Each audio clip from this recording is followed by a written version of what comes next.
तो दोस्तों कैसे हैं आप सभी। मैं आशा करता हूं आप सब बिल्कुल ठीक होंगे। दोस्तों हर बार की तरह मैं लगातार कहानियां लाने की कोशिश कर रहा हूं। मुझे मालूम है कि आप इस चीज में मेरा साथ जरूर देंगे। बाकी दोस्तों अगर आप पहली बार मेरे इस चैनल पर आए हैं और पहली बार ही डरावनी कहानियां सुन रहे हैं तो कहानियां सुनने से पहले मेरे इस चैनल को सब्सक्राइब करके बेल बटन ऑल पे कर लीजिए। साथ ही दोस्तों अगर आप ये चाहते हैं कि मैं आपकी कहानियों को अपनी आवाज़ दूं तो कहानियां सुनने के बाद आप मुझे इंस्टाग्राम पर मैसेज कर सकते हैं। मेरी आईडी है महेश आर्या यूट्यूबर। कहानियों के बाद मैं आप सबको वहीं मिलूंगा। तो दोस्तों बिना देरी किए जल्दी से अपने अपने हेडफोन लगाएं और शुरू हो जाए मेरे यानी महेश के साथ।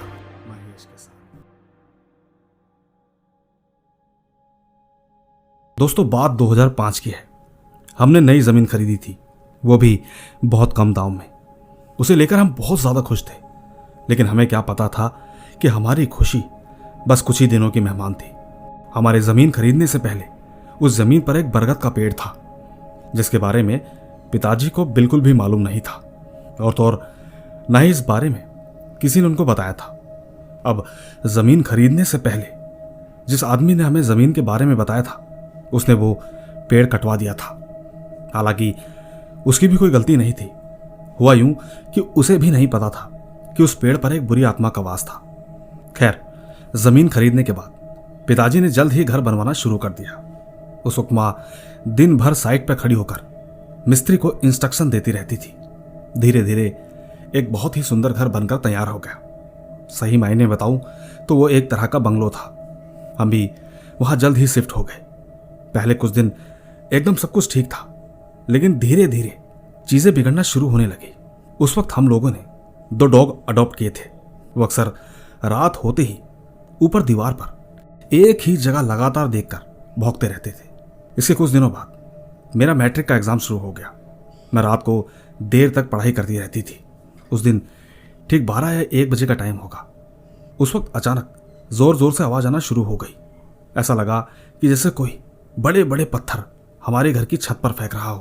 कुछ ही देर बाद सियारों की गंदे तरीके से चिल्लाने की आवाज आने लगी, जिसने कि माहौल को और भी डरावना बना दिया।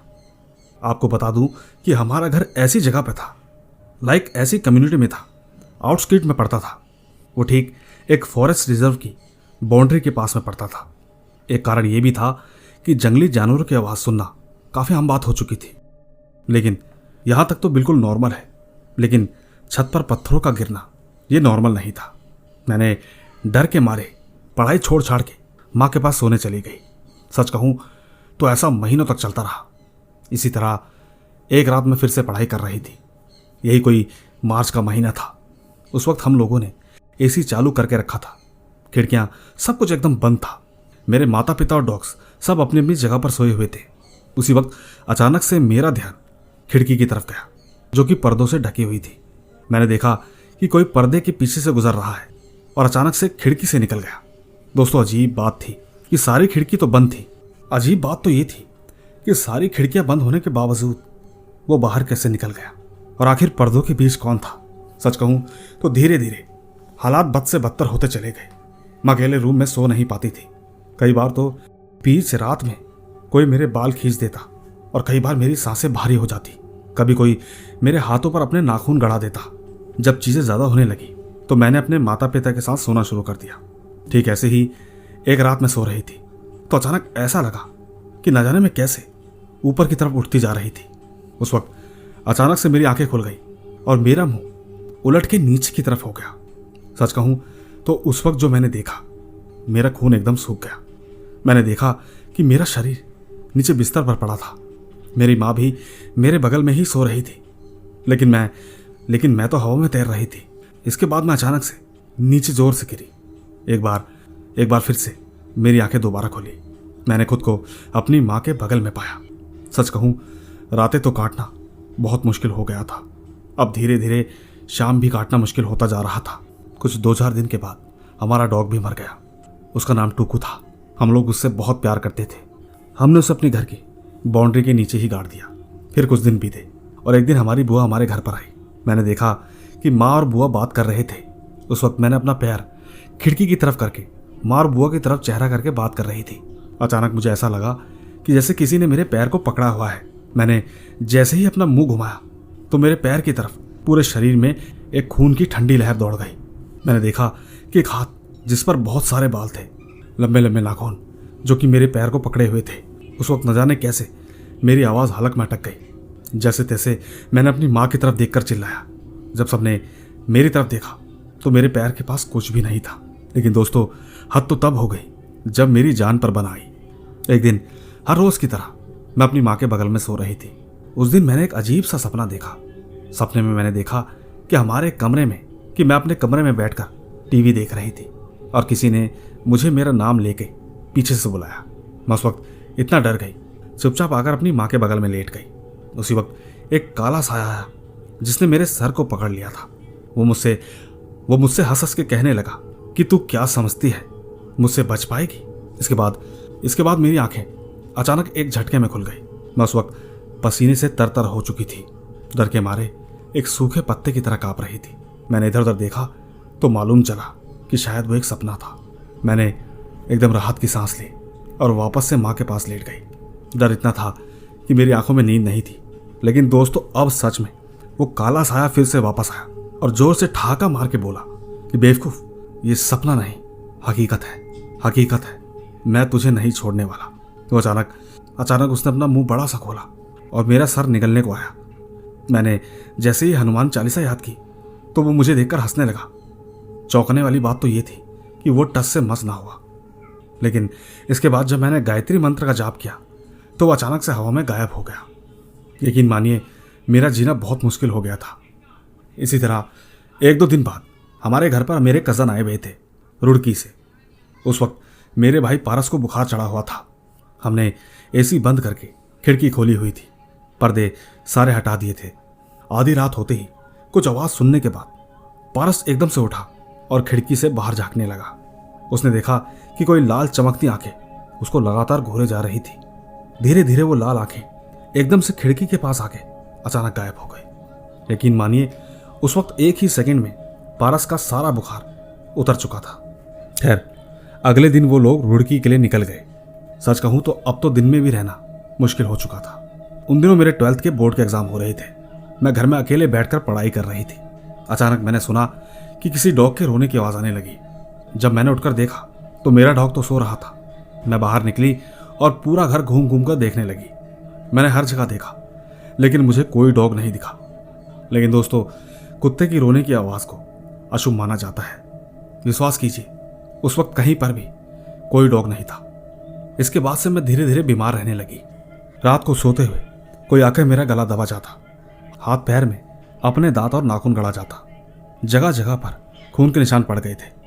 फिर एक दिन शाम को हमने दिया जलाया और हम सबने हाथ जोड़कर घुटनों पर बैठकर उस आत्मा से माफ़ी मांगी।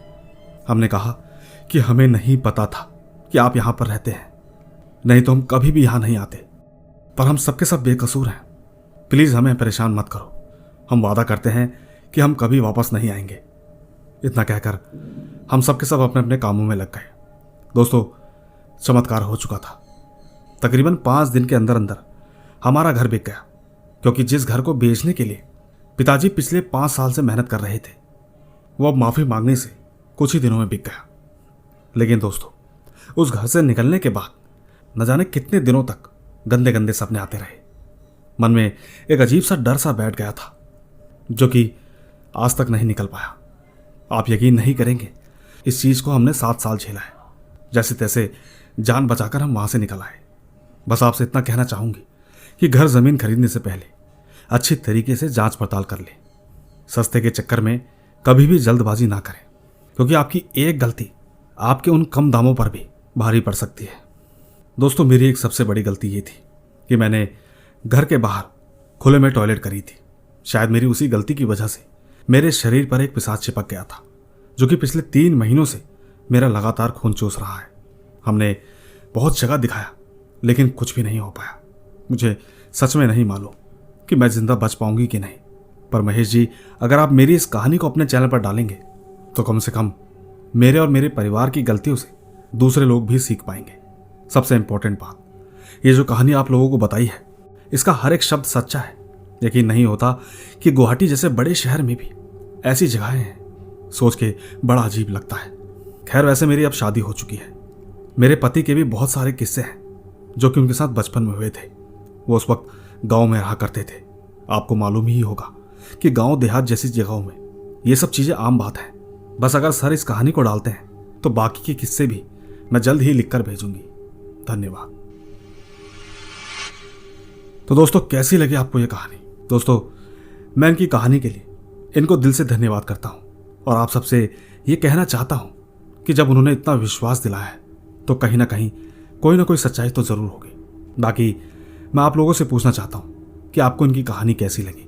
नीचे कमेंट जरूर कीजिएगा, क्योंकि अब मैं ले चलता हूं आपको हमारी आज की दूसरी कहानी की तरफ। आइए सुनते हैं।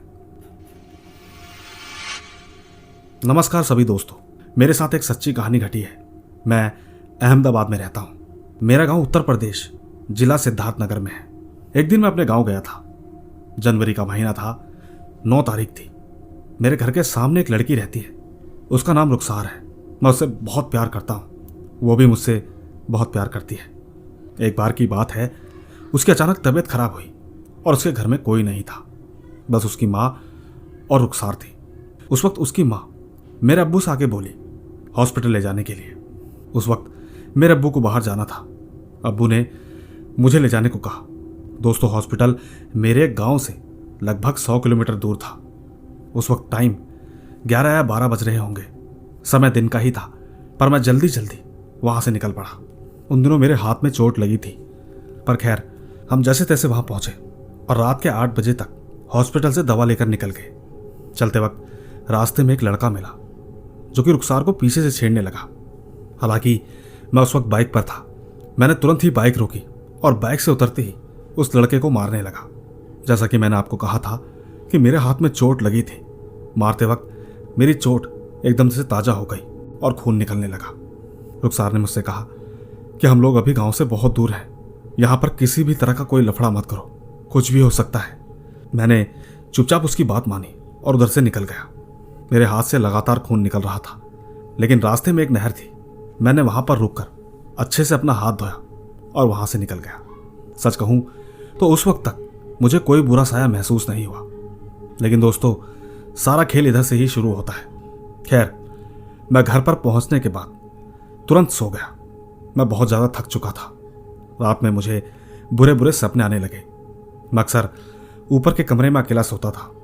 ठीक रात 4 बजे अचानक मेरी आंख खुली। मैंने पाया कि मैं हाफ रहा था। ऐसा लग रहा था कि जैसे मेरे साथ कोई है। मैंने उस वक्त अपना वहम समझकर ज़्यादा कुछ नहीं सोचा। मैंने किसी से कुछ भी नहीं कहा। लेकिन फिर अगली रात 12 बजे एक बार मेरी आंखें फिर से खुली। हालांकि उस वक्त मुझे प्यास लगी थी। जैसा कि मैंने आपको बताया था कि मैं ऊपर कमरे में अकेला सोता था और किचन नीचे था। मैंने नीचे जाकर जब फ्रिज खोला तो ऐसा लगा कि जैसे मेरे पीछे कोई मुझे घूर रहा है। जब मैंने एकदम से पीछे देखा तो वहां कोई नहीं था। हालांकि मैंने ज़्यादा कुछ ना सोचते हुए चुपचाप सीधा सोने के लिए चला गया। सोने के बाद फिर से वही खराब सपना। लगभग 1 हफ्ते तक मेरे साथ ऐसा ही चलता रहा। मैंने अभी भी किसी से नहीं कहा था। मैंने ये बात सिर्फ रुखसार को बताई थी। दोस्तों, आप यकीन नहीं करेंगे, उसने जो मुझसे कहा तो मेरे पैरों तले जमीन खिसक गई। हकीकत तो ये थी कि जो सपना मैं देख रहा था ठीक वही सपना उसे भी आ रहा था। इसके बाद मैंने ये बात घर पे बताने की सोची। मैंने जब ये बात अब्बू से कही तो अब्बू ने कहा कि ऐसा कुछ नहीं होता। उन्होंने ये कहकर बात टाल दी कि तू ऊपर अकेला सोता है, इसलिए तुझे ये सब लगता है। ज़्यादा इन चीज़ों के बारे में मत सोचा कर। अब्बू की बात सुनने के बाद मैं घर से बाहर चला गया अपने दोस्त से मिलने के लिए। मैं अपने दोस्त के साथ घूमते घूमते बहुत आगे तक चला गया। फिर मेरे दोस्त के पास फ़ोन आया। पता चला कि रुखसार की तबीयत बहुत ज़्यादा ख़राब हो गई थी। और हाँ, मेरे दोस्त के पास गाड़ी थी, इसीलिए उसके फ़ोन पर फ़ोन आया था।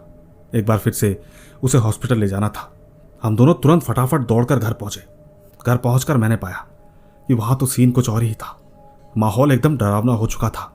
वो लगातार मुझे घूर कर देख रही थी, लेकिन उसने मुझसे कुछ भी नहीं कहा, बस घूरे जा रही थी। हाँ, बीच बीच में वो हंस रही थी। हम जल्दी जल्दी में उसे हॉस्पिटल लेकर गए। हॉस्पिटल में मैं यही सोच रहा था कि आखिरकार वो मुझे क्यों घूर रही थी। ये सोचते सोचते मेरी वहाँ पर आंख लग गई। दोस्तों, इस बार जो मैंने सपना देखा मेरे होश उड़ गए। मैंने सपने में देखा कि मैं जिस नहर पर अपना हाथ धो रहा था, मैं ठीक वहां से जा रहा था। वहीं रास्ते में मुझे एक औरत मिली जिसने लाल कपड़े पहने थे। मैं जब ठीक उसके पास पहुंचा तो वो हाथ बढ़ाकर बोली कि मुझे आगे छोड़ दो। मैंने पूछा कि आपको कहाँ जाना है, लेकिन उसने बस आगे छोड़ दो इतना ही कहा।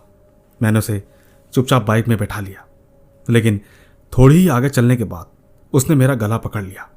कुछ टाइम के लिए तो ऐसा लगा मानो कि जैसे मैं मर ही जाऊंगा।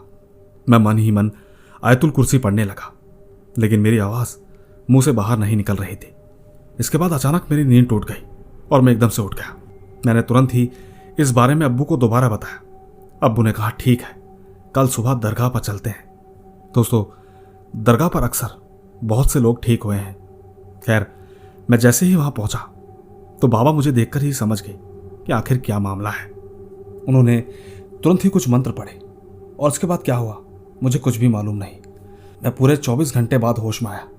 जब मैं होश में आया तो उसके दूसरे दिन ही मेरी रुखसार के साथ शादी करवा दी गई। मैंने बहुत पूछा कि आखिर इसकी वजह क्या है, लेकिन सबने बताने से इनकार कर दिया। जब मैंने ये बात अपने दोस्त से पूछी तो उसने भी मना कर दिया। कहने लगा कि बाबा ने मना किया है, कहा है कि कभी भी वजह मालूम नहीं चलनी चाहिए। बाकी दोस्तों, आप लोग ही बताओ कि मेरे साथ ऐसा क्या हुआ होगा।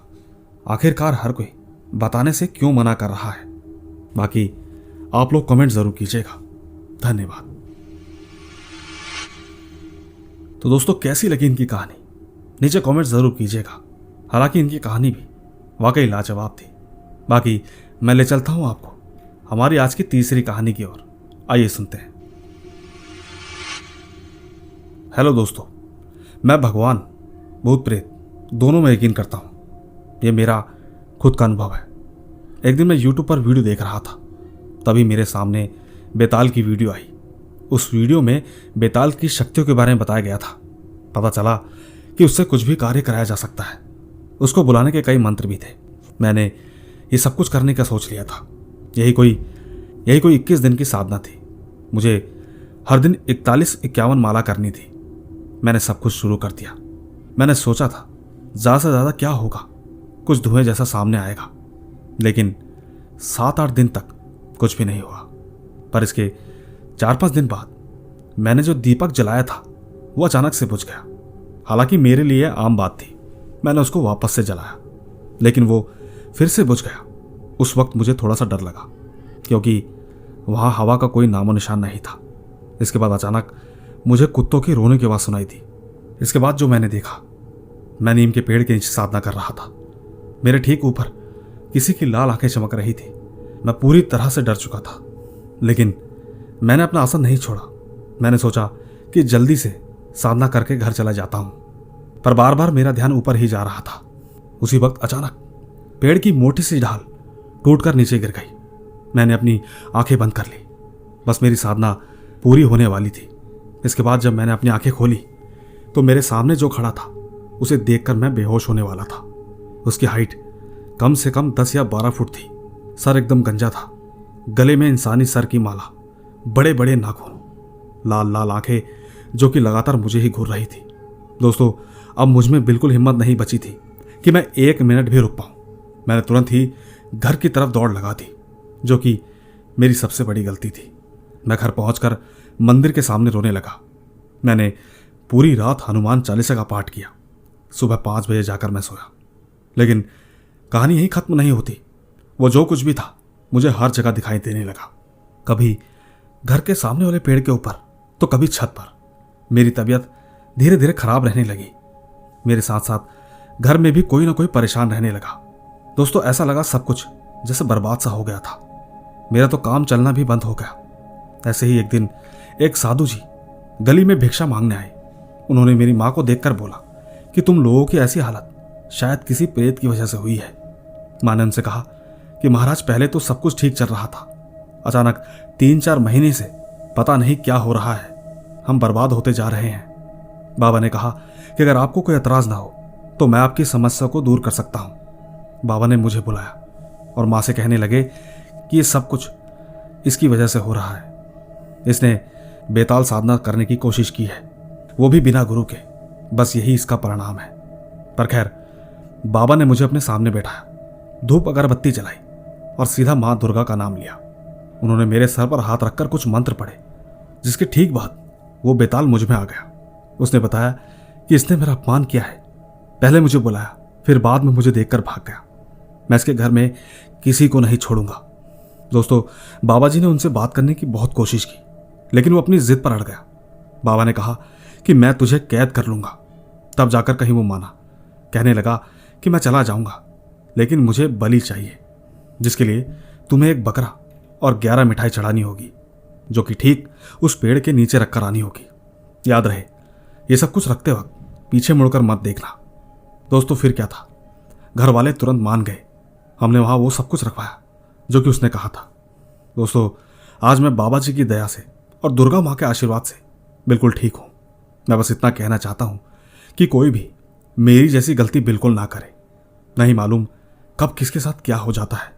ये सब चीजें सोचने में जितनी आसान लगती हैं, लेकिन जब महसूस होती हैं तो यकीनन पूरी रूह कांप जाती है। बस इतनी ही थी ये कहानी। तो दोस्तों, देखा आपने, हर कहानी में कोई ना कोई सीख जरूर मिलती है। इंसान और उसका दिमाग आज के जमाने में इतना कुछ सोचता है कि कुछ भी करने के लिए तड़प उठता है। कई बार इंसान पैसे कमाने के लिए ऐसी हदों तक गिर जाता है कि जिसके बाद ना तो वो समाज में रहने लायक रहते हैं और ना ही खुद किसी से नजरें मिला पाते हैं। उसी तरह इस तरह की चीजों पर हमें बिल्कुल भी ध्यान नहीं देना चाहिए। ये कहानियां सुनने मात्र अच्छी लगती है, मगर ये कभी भी ट्राई करना किसी के लिए भी गलत साबित हो सकता है। सच तो यह है कि इन चीजों का कौन सही से दावा कर सकता है, इसकी अब तक कोई पुष्टि नहीं हुई है। पर खैर, मैं ले चलता हूं आपको हमारी चौथी कहानी की तरफ। आइए सुनते हैं। दोस्तों, मेरा नाम राजवीर सेन है। मैं छतरपुर जिले का रहने वाला हूं। यह घटना मेरे बड़े भैया उत्कर्ष के साथ लॉकडाउन के समय घटी थी। वैसे तो उनका नाम उत्कर्ष है, पर घर में सब उन्हें प्यार से छोटू बुलाते थे। साथ ही यह घटना हमारे घर पर ही हुई थी। वो समय गर्मियों का था। दरअसल बात कुछ ये है कि उस दिन अमावस्या थी, तो छोटू कहने लगा कि गर्मी बहुत है, आज मैं छत पर ही सोऊंगा। पिताजी ने कहा कि नहीं, आज अमावस्या है और अमावस्या की रात नकारात्मक शक्तियों की होती है। लेकिन छोटू ने सामने से जवाब दिया, कहने लगा कि ये सब कुछ बकवास है, मैं इन चीज़ों में विश्वास नहीं करता, मैं बस आज छत पर ही सोऊंगा। पिताजी ने थकार कर कहा कि ठीक है, तुम्हें जैसा ठीक लगे वैसा करो। छोटू ने चुपचाप अपने कपड़े उठाए और छत पर सोने के लिए चला गया। ऊपर पहुंचने के बाद उसे नींद नहीं आ रही थी। वो कभी छत में इधर टहलता, कभी उधर। थोड़ी देर बाद वो आकर अपने बिस्तर पर बैठ गया कि तभी उसे अचानक ऐसा लगा कि जैसे उसके पीछे कोई बैठा है। जब उसने उठकर पीछे देखा तो पीछे कोई नहीं था। छोटू को लगा कि शायद ये उसका वहम है और वो फिर से लेट गया। थोड़े ही पल में अचानक उसने एक आवाज़ सुनी, जैसे उससे कोई कह रहा हो कि मैं आ गया हूं, चलो मेरे साथ। इतना सुनते ही छोटू झट से अपनी जगह से उठकर खड़ा हो गया और इधर उधर देखने लगा। न जाने उसमें इतनी हिम्मत कहां से आई कि उठकर कहने लगा कि कौन है यहां। जब उसने इधर उधर देखा तो उसे कोई भी नजर नहीं आया। थक हार कर उसने सांस लेते हुए अचानक आसमान की तरफ देखा। उसने पाया कि एक काला साया हवा में उड़ते हुए उसकी तरफ बढ़ रहा है। छोटू उस काले साये को देखकर बहुत डर गया। जब उसने वहां से भागने के लिए कदम बढ़ाए तो वो भाग ही नहीं पा रहा था, मानो उसका पैर वहीं जाम हो गया था। वो काला साया छोटू के एकदम सामने आकर खड़ा हो गया। उसने ठीक छोटू से कहा कि आज तो तू मरेगा, मैं तुझे अपनी काली दुनिया में लेकर जाऊंगा, चल तू मेरे साथ चल। उस साये ने छोटू को हवा में उठाया और वहां से नीचे जमीन में पटक दिया। छोटू को कमर पर गहरी चोट लग गई। उस काले साये ने अपनी काली शक्तियों से छोटू के हाथ पैर बांध दिए। छोटू इतना घबरा चुका था कि वह अपने आप को बचाने के लिए हमें आवाज दे सके। उसके डर के मारे मुंह से आवाज ही नहीं निकल रही थी। वो साया छोटू को जैसे ही अपने साथ ले जाने वाला था कि अचानक हमारे घर का कुत्ता, जिसे हम प्यार से रघु बुलाते थे, वो भौंकते हुए छत पर आ गया। वो ठीक उस काले साये को देखकर उस पर एकदम से झपटा, जिससे कि उस साये ने छोटू को छोड़ दिया। वो साया हवा में कहीं धुएं की तरह गायब हो गया। ये सब कुछ देखने के बाद छोटू अचानक से वहीं पर बेहोश हो गया। जब सुबह आंखें खुली तो हमारी छोटी बहन आकांक्षा छोटू के पास बैठी हुई थी। वो लगातार उसे जगाने की कोशिश कर रही थी।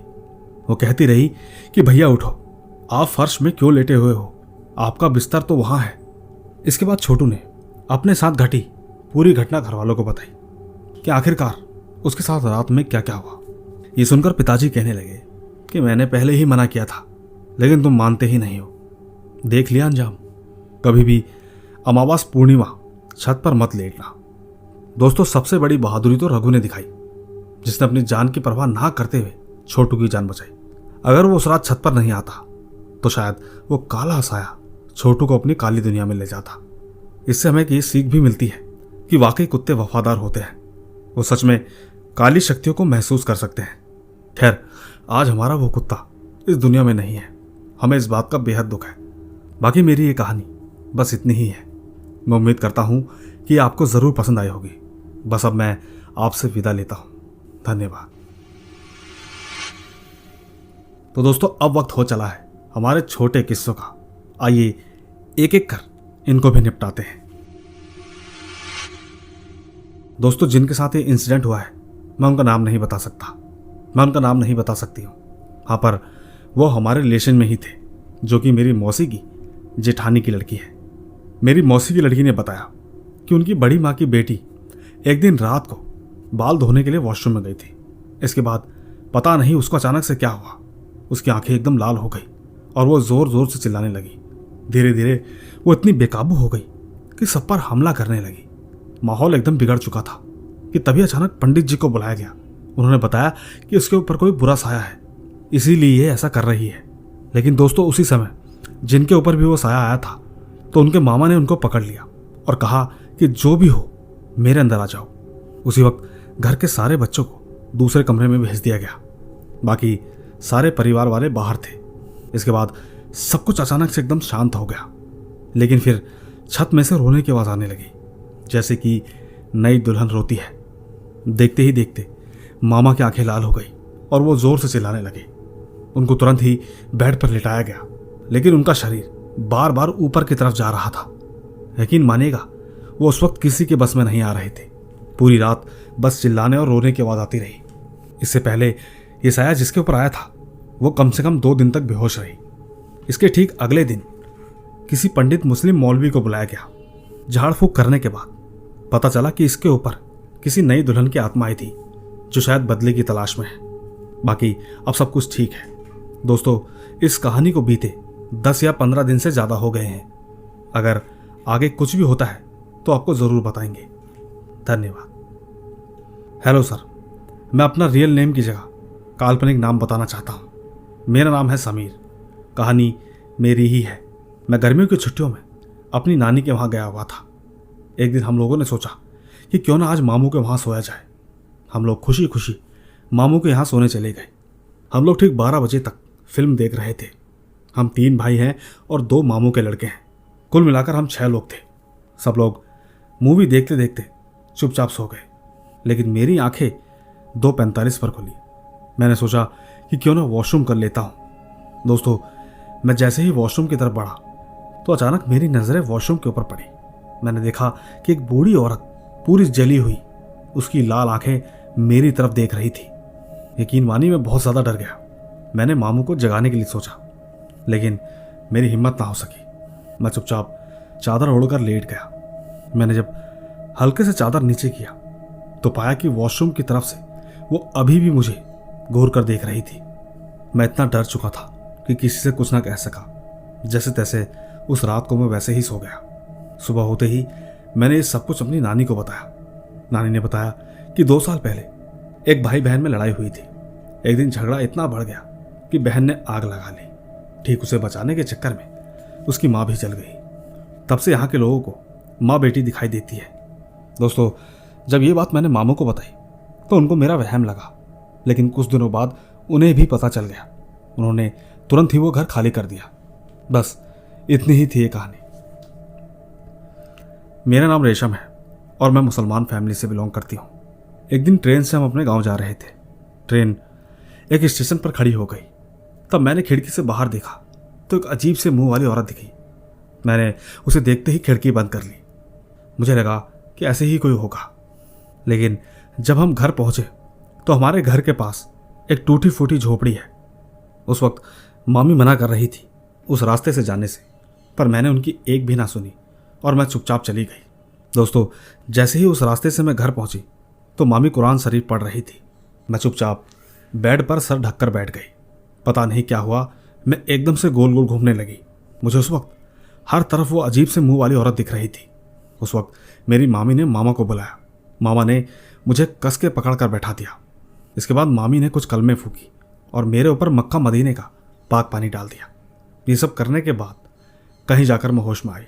बाकी दोस्तों, ये तो उतनी बात है जितनी मुझे याद है, लेकिन जब मैंने मामी से इस बारे में पूछा तो उन्होंने मुझे कुछ भी नहीं बताया। वैसे अब मैं बिल्कुल ठीक हूं। बस इतनी ही थी ये कहानी। तो दोस्तों, ये थी हमारी आज की कहानियां और कुछ किस्से। मुझे उम्मीद है आपको ये कहानी और किस्से ज़रूर पसंद आए होंगे। अगर आपको ये ज़रा से भी पसंद आए हो तो कहानी को लाइक, शेयर और कमेंट्स तो ज़रूर कीजिएगा। बाकी मैं जल्द ही मिलूंगा आपसे। बस आप अपना और अपने परिवार का ख्याल रखें। चलता हूँ। Bye bye.